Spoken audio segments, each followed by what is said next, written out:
हाय फ्लिप्लर्स, welcome back to my channel. Video को start करने से पहले अगर अभी तक आप में से किसी ने मेरे चैनल को सब्सक्राइब नहीं किया है तो प्लीज़ चैनल को सब्सक्राइब, वीडियो को लाइक और नीचे कमेंट करते हुए ज़रूर बताइएगा कि आज का ये पार्ट आप लोग कैसा लगा। आई एम सॉरी, कल कुछ भी अपलोड नहीं कर पाई, ना इस चैनल पे ना ही किसी और चैनल पे, और आज सुबह भी दूसरे 2 चैनल्स पे मैं कुछ भी अपलोड नहीं कर पाई। इसके अलावा लास्ट जो पार्ट मैंने अपलोड किया था उस पर मेरे कमेंट आया था कि अब इन दोनों को मिला दीजिए। सो सॉरी, मुझे पता था आप सैडनेस से बहुत ज़्यादा सैड हो जाओगे, इसीलिए मैंने स्टार्टिंग में ना कम से कम 8 से 10 पार्ट बहुत हैप्पी हैप्पी वाले डाले थे, बहुत अच्छे अच्छे डाले थे, ताकि आप इन सब चीज़ों को वेयर कर पाओ। अब मैं आप लोगों को एक और चीज़ बता दूं कि असली झटका तो अभी बाकी है, असली चीज़ होनी तो अभी बाकी है। अब तो विंग का टर्न है शांत होने का, एकदम एसिलेट हो जाने का। खैर, ये हम बाद में देखेंगे, अभी हम अपनी स्टोरी की तरफ बढ़ते हैं। लास्ट पार्ट में हमने देखा था कि यहाँ पे ना मैडम यूफ विंग को थप्पड़ मार दिया और साथ ही साथ उसे वार्न भी कर दिया कि अगर उसके नेक्स्ट टाइम यहाँ पे आने तक उसने सब कुछ ठीक नहीं किया तो वो नेक्स्ट टाइम जब यहाँ पे आएगी ना, वो वांग जी को अपने साथ लेके जाएगी। यहाँ पे विंग तभी से घर से गया हुआ था और अभी तक वापस नहीं आया था। मैडम यू यहाँ से जा चुकी थी, हालांकि वो काफ़ी टाइम के लिए रहने के लिए आई थी, लेकिन यहाँ पे जब वो आई थी तो अचानक उसे पता चलता है कि जैन चेंग का वहाँ पे मिसकैरेज हो चुका है, तो उसे इमीडिएटली यहाँ से निकलना भी पड़ा था, क्योंकि उसके बेटे को भी उसकी ज़रूरत है। हालांकि यहाँ पे भी ज़रूरत थी, लेकिन अब जहाँ पे ज़्यादा ज़रूरत होगी वहीं पर तो जाया जाएगा ना। लेकिन उसने ये ज़रूर सोचा था कि वो वापस आएगी, यहाँ पे विंग और लैनवांग जी को भी उसकी ज़रूरत है, बट फिलहाल वो यहाँ से जा चुकी थी। विंग घर का निकला हुआ था, आंटी जा चुकी थी और अभी तक वो घर नहीं आया था। दिन के 12 बज रहे थे। लैनवांग जी बार बार घड़ी को देख रहा था, बार बार दरवाजे की तरफ देख रहा था कि विंग कहाँ पे होगा। सडनली उसे ऐसा महसूस हुआ कि शायद उसे कॉल करके पूछ लेना चाहिए कि वो कहाँ पे है, क्योंकि एक्चुअल थिंग यही थी कि लैनवांग जी भी नहीं चाहता था कि इन सारी चीज़ों के बारे में कहीं से कहीं तक उसकी फैमिली को या किसी, मतलब उन दोनों के अलावा किसी और को पता चले। लेकिन चीज़ें ज़्यादा दिन तक तो नहीं छुपती है ना, और उसे काफ़ी ज़्यादा अजीब भी फील हो रहा था, या ये कहो कि थोड़ा गिल्ट फील हो रहा था कि यार उसे नहीं बताना चाहिए था, लेकिन वो बता चुका था। और कहीं ना कहीं उसे ऐसा महसूस हो रहा था कि अगर कल से विंग घर में नहीं है तो वो उसकी वजह से। यहाँ पे लैनवांग जी कॉल करने के लिए अपने फ़ोन को उठाता है, लेकिन फिर से वो फ़ोन को साइड रख देता है। थोड़ी देर के बाद सोचने के बाद उसने अपने पूरा मन बना लिया था कि ठीक है, वो अब कॉल करके रहेगा और पूछेगा कि वो एक्चुअल में कहाँ पे है।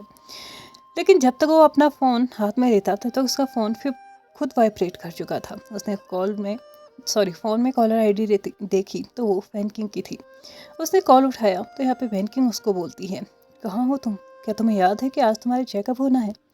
तो यहाँ पे लैनवांग जी कैलेंडर की तरफ देखता है तो आज उसकी डिलीवरी को लगभग 2 महीने हो चुके थे, और इस 2 महीने के बाद उसका दोबारा से चेकअप होना था कि क्या वो ठीक है या नहीं, मतलब जो सारी चीज़ें आने वाले टाइम पर होनी है उसके लिए उसे चेकअप करना था। उसने वैनकिंग से बोला, सॉरी एक्चुअली मैं भूल गया था, but I am also very sorry, मैं आज नहीं आ सकता।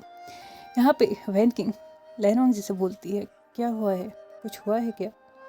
लैनवांग जी वैनकिंग से बोलता है, विंग कल से घर पे नहीं है। वैनकिंग सैड से अपने आईज रोल करते हुए बोलती है, वो हॉस्पिटल में है, चिंता मत करो, और हाँ तुम कल भी हॉस्पिटल आ सकते हो, कोई प्रॉब्लम नहीं है। ऐसा कहते हुए उसने कॉल कट कर दिया था। लैनवांग जी चलो थोड़ा सा तो रिलीफ फील कर रहा था कि ठीक है, एटलीस्ट वो हॉस्पिटल में तो है। इवनिंग में लैनवांग जी अपने रूम में था। विंग घर आ चुका था। घर आते ही वो अपने रूम में गया, वो फ्रेश हुआ, वापस आया, किचन में गया, खाना बनाया। अपने हिस्से का खाना खा के वो जा चुका था और वांग जी से बोल के गया था कि मैं खाना बना चुका हूँ, खा लेना। लैनवांग जी को लगा था कि वो दोनों साथ ही खाने वाले हैं, लेकिन ऐसा नहीं हुआ। नेक्स्ट मॉर्निंग भी विंग उठा, उसने अपना ब्रेकफास्ट बनाया। यहाँ पे अपना ब्रेकफास्ट करके वो ऑफिस जा चुका था और लैनवांग जी के लिए रख के गया था। लैनवांग जी को धीरे धीरे ऐसा लगने लगा था कि ये सारी चीज़ें तो वो करता था ना, मतलब कहीं विंग उसका रोल तो नहीं प्ले करने लग गया। लेकिन ये चीज़ें यहीं पे नहीं रुकी, ये चीज़ें बढ़ती गई। 3 हफ्ते जा चुके थे और लैनवांग जी विंग को कुछ बताना चाह रहा था, लेकिन अब उसके पास उतना टाइम भी नहीं था। विंग घर में भी होता तो भी एकदम ऐसे रहता जैसे कि घर में ही नहीं था। लैन वांग जिससे बात करने की कोशिश भी करता तो विंग उससे ये बोल देता कि इसको ज़रूरी काम है। ये बोल के वो अपने कमरे में चले जाता। दूसरी तरफ लैन वांग जी जो कि चाहता था कि वो चीज़ वो बताए उसे, लेकिन वो नहीं बता पा रहा था क्योंकि उसे टाइम ही नहीं मिल पा रहा था। या फिर सुबह विंग जल्दी चले जाता या फिर शाम को आना उसका लैन वांग जी के सोने के बाद होने लगा था। अब तो लैन वांग जी को ब्रेकफास्ट और लंच डिनर खुद अपने हाथ से अपने लिए बनाना पड़ गया था। ऐसा नहीं था कि उसको इस चीज़ से प्रॉब्लम हो रही थी, उससे इस चीज़ से प्रॉब्लम हो रही थी कि अगर कल के दिन विंग को यही पता चलता है जो वो आज बताने वाला है तो शायद विंग उसी को ब्लेम करेगा। लेकिन नहीं, विंग के पास ना ही मूड था जानने का, ना ही विंग जानना चाहता था या कुछ भी था। अभी किसी को भी कुछ नहीं पता था, लेकिन हाँ, विंग अब सारी सिचुएशंस को अवॉइड करने लगा था। लैन वांग जी अपने फ़ोन को आज अपने हाथ में लिए वो टाइम देख रहा था तो ये 8 बज रखे थे। उसने डिनर बना दिया था और यहाँ पे वो वेट कर रहा था विंग का, क्योंकि उसने ये सोचा था कि आज कुछ भी हो जाए लेकिन वो तो आज विंग से बात करके रहेगा, क्योंकि कहीं ना कहीं विंग के पास भी पूरा पूरा राइट है ये जानने का कि आखिरकार लैन वांग जी की लाइफ में क्या चल रहा है। और ऐसा नहीं है कि लैन वांग जी को कुछ ऐसा फील हो रहा था कि उसने विंग को माफ़ कर देना चाहिए या विंग से बात कर लेनी चाहिए। ऐसा कुछ भी फील नहीं हो रहा था। वो बस ये चाहता था कि एज ए हस्बैंड वो अपनी ड्यूटीज़ पे कहीं से कहीं तक मतलब अपनी ड्यूटीज़ को ना डिनाई ना करे, वो उन्हें बस निभाना चाहता था। इसलिए आज उसने पूरा ठान लिया था कि वो विंग से बात करके रहेगा। उसने एक और बार यहाँ पे कैलेंडर की तरफ देखा तो यहाँ पे उससे साफ साफ पता चल रहा था कि 1 हफ्ते के बाद उसके साथ क्या होने वाला है।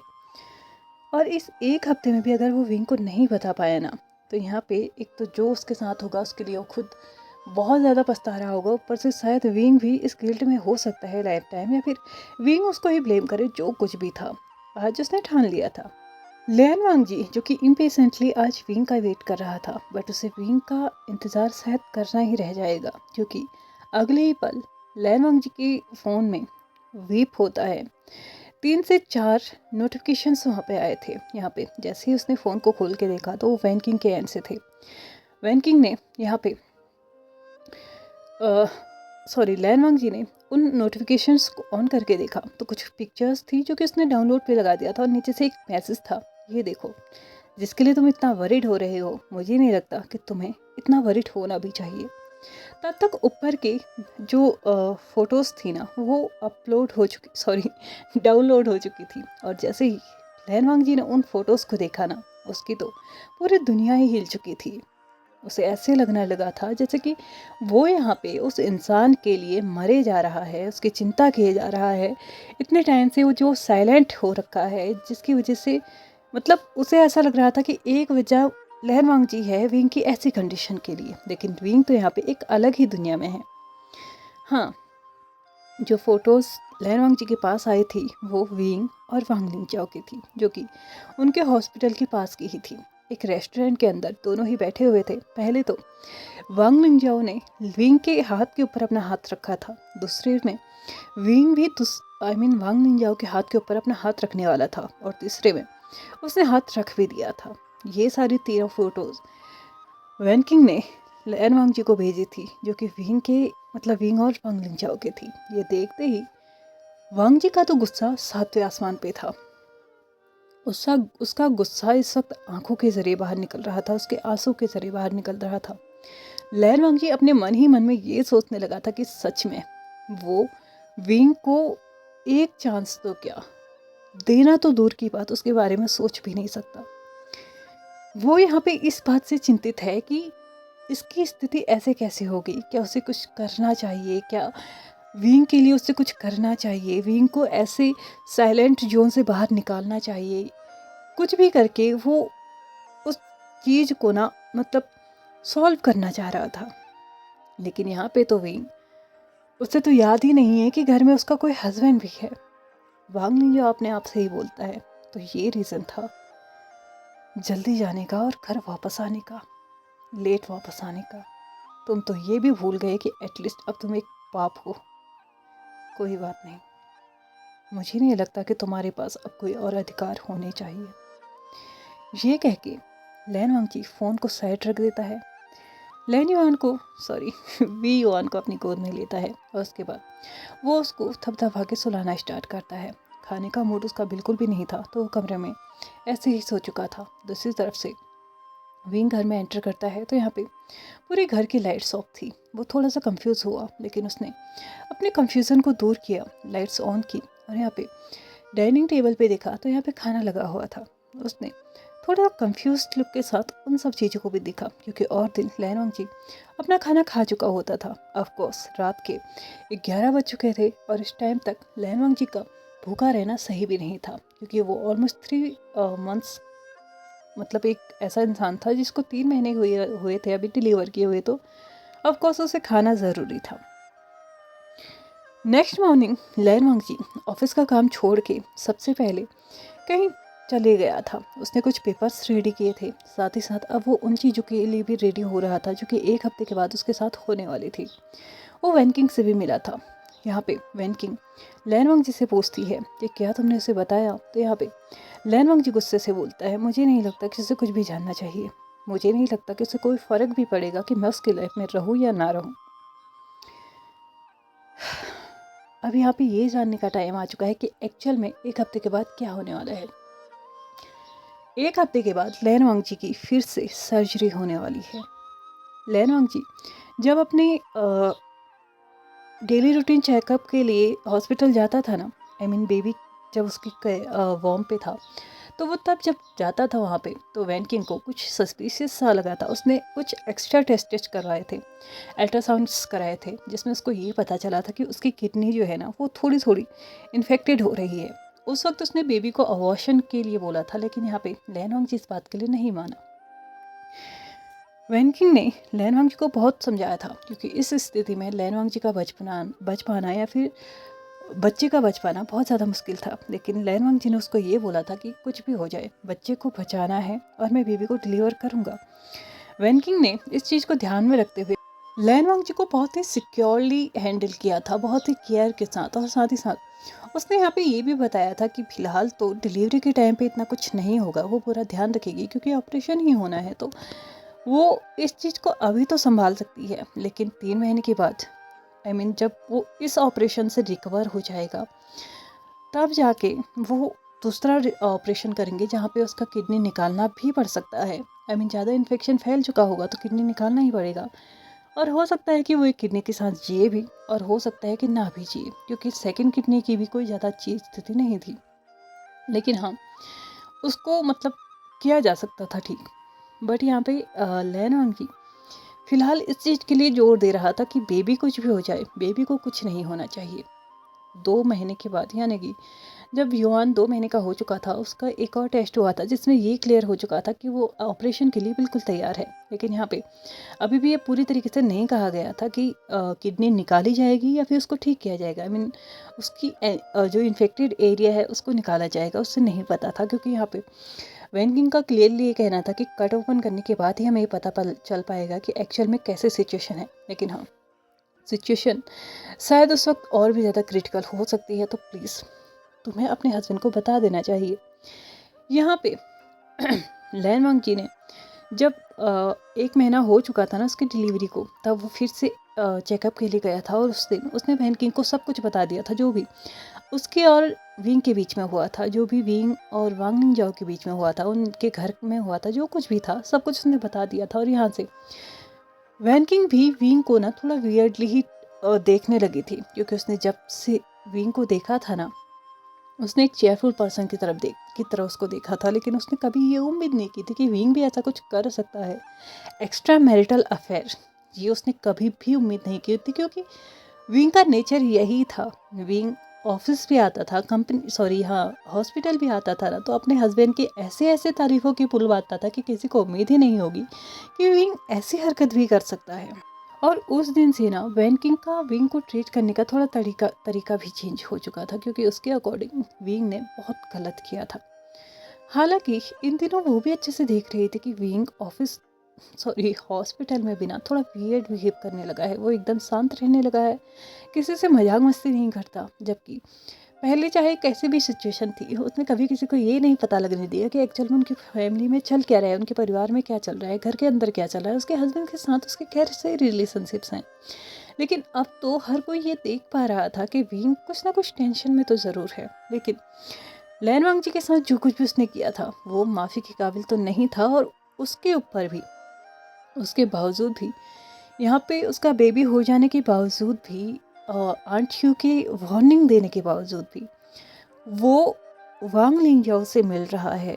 ये चीज़ देख के वैन किंग और भी ज़्यादा गुस्से में आ चुकी थी। अब वो विंग से बात भी नहीं करना चाहती थी। ऑफ कोर्स वैन किंग की जगह हम भी होते तो हम भी यही करते, हम अपने बेस्ट फ्रेंड के लिए ही कदम उठाते, जो कि यहाँ पे लैन वांग जी है।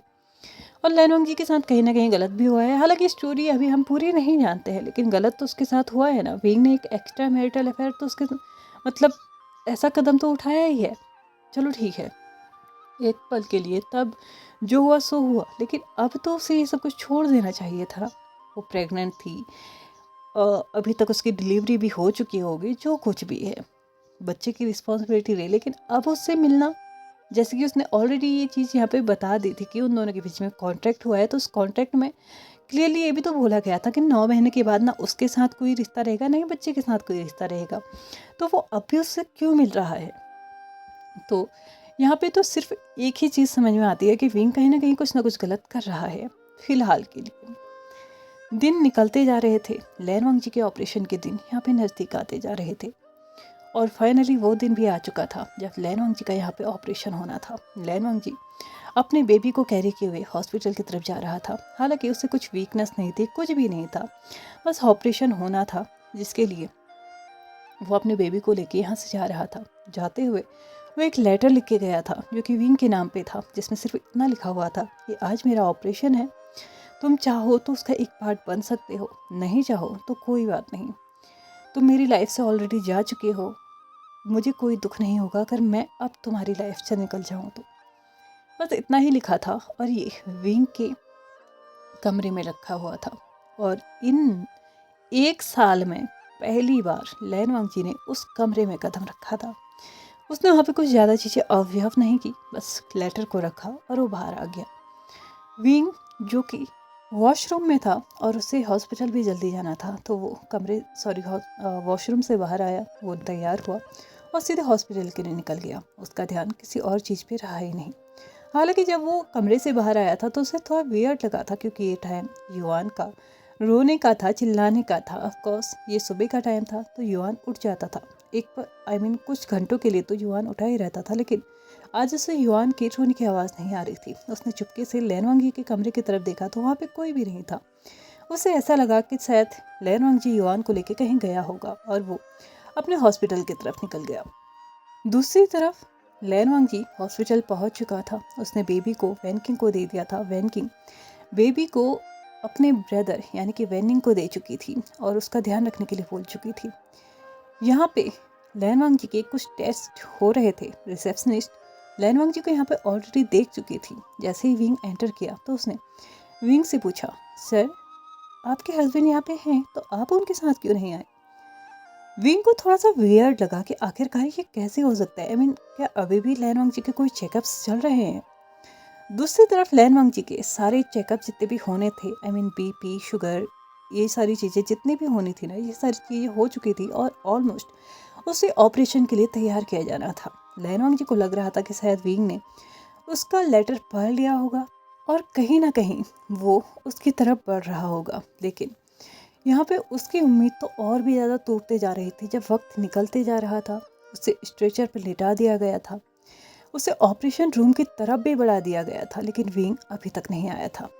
ऑपरेशन थिएटर में उसके एनेस्थीसिया की तैयारियां की जा रही थी। उसके बस कुछ ही कदम बचे थे जब वो हॉस्पिटल के OR में जाने वाला था। उसने अपनी आंखें बंद कर ली थी क्योंकि उसे उम्मीद नहीं थी कि अब विंग आएगा।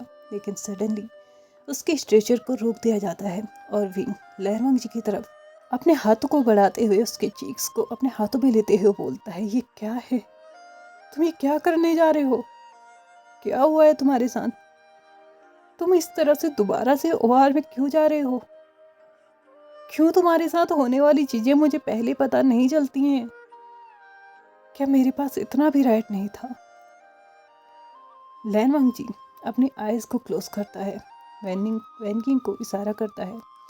यहाँ पे वैन किंग बोलती है, हमें लेट हो रहा है, हमें ऑपरेशन के लिए निकलना होगा, पेशेंट का कंसेंट ऑलरेडी ले चुके हैं, आप बाहर वेट कीजिए, जैसे ऑपरेशन हो जाएगा आपको अपडेट किया जाएगा। ऐसा कहते हुए उसने वांग जी को ऑपरेशन रूम के अंदर ले लिया था और यहाँ पे विंग ओआर के बाहर बस उन दरवाजों को देखते जा रहा था जो धीरे धीरे बंद हो रहे थे, और साथ ही साथ विंग को ये लग रहा था कि सिर्फ दरवाजे नहीं बंद हो रहे हैं, उनके दिलों के रिश्ते भी खत्म होते जा रहे हैं। एक ऐसे रिश्ते जिसमें उन्होंने वादा किया था कि कभी किसी से कुछ नहीं छुपाया जाएगा, हर सुख हर दुख में साथ दिया जाएगा। यहाँ पे लैन वांग जी कितनी चीज़ों से जूझता है, उसके साथ क्या होता है क्या नहीं होता है सारी दुनिया को पता चल जाता है, लेकिन विंग को एट द एंड पता चलता है। विंग कुछ टाइम के लिए वहाँ पे बैठा रह चुका था, तब तक जब तक वो दोनों ही दरवाजे आपस में मिलके ओआर को कम्प्लीटली लॉक नहीं कर चुके थे। आज के लिए बस इतना ही। वीडियो पसंद आया तो प्लीज़ लाइक से सब्सक्राइब एंड कमेंट करते हुए जाइएगा। Thank you so much for watching my video and bye bye.